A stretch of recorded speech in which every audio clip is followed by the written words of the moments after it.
Hi. இன்னைக்கு பஸ்ஸில் பார்த்த ஒரு சம்பவம் என்ன அப்படின்னா, ஒரு வயதான அம்மா, ஒரு 70-75 வயசு இருக்கும். அவங்க பொண்ணு ஒரு 40 வயசாவது இருக்கும். 2 பேரும் பஸ்ஸில் ஏறுறாங்க. ஆனால் பஸ்ஸில் சீட் இல்லை. ஒரே ஒரு சீட்டு அந்த டிரைவருக்கு ஆப்போசிட்டில் இருக்கும்ல, அந்த ஒத்த சீட்டு இருக்குது.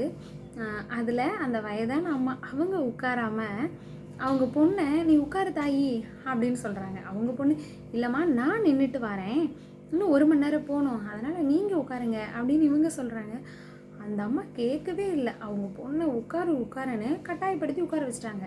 இல்லைம்மா உங்களுக்கு தான் ரொம்ப தூரம் நிற்க முடியாது, கால் வலிக்கும், நீங்கள் உட்காருங்க அப்படின்னு அவங்க மகா சொல்ல, இவங்க இல்லை நீ உட்காரு அப்படின்னு சொல்லி உட்கார வச்சுட்டாங்க. என்னதான் இருந்தாலும் அம்மா அம்மா தானேங்க.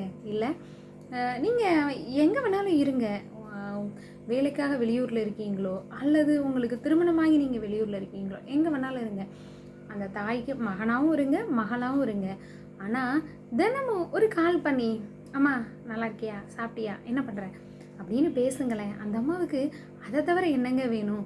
ஏன்னா 10 மாதம் சுமந்து அவங்க உதிரத்தையே பாலாக கொடுத்து நம்மளை வளர்த்துருக்காங்க.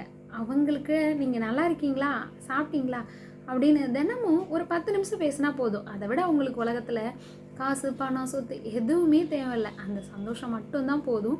அவங்க ரொம்ப சந்தோஷமாக இருப்பாங்க.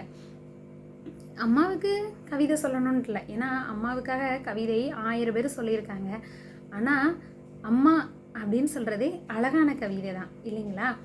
அதனால் நீங்கள் உங்கள் அம்மாவை ரொம்ப பத்திரமா ரொம்ப நல்லபடியாக பார்த்துக்கோங்க. ஒரு 10 நிமிஷம் செலவு பண்ணி அவங்களோட பேசுங்க.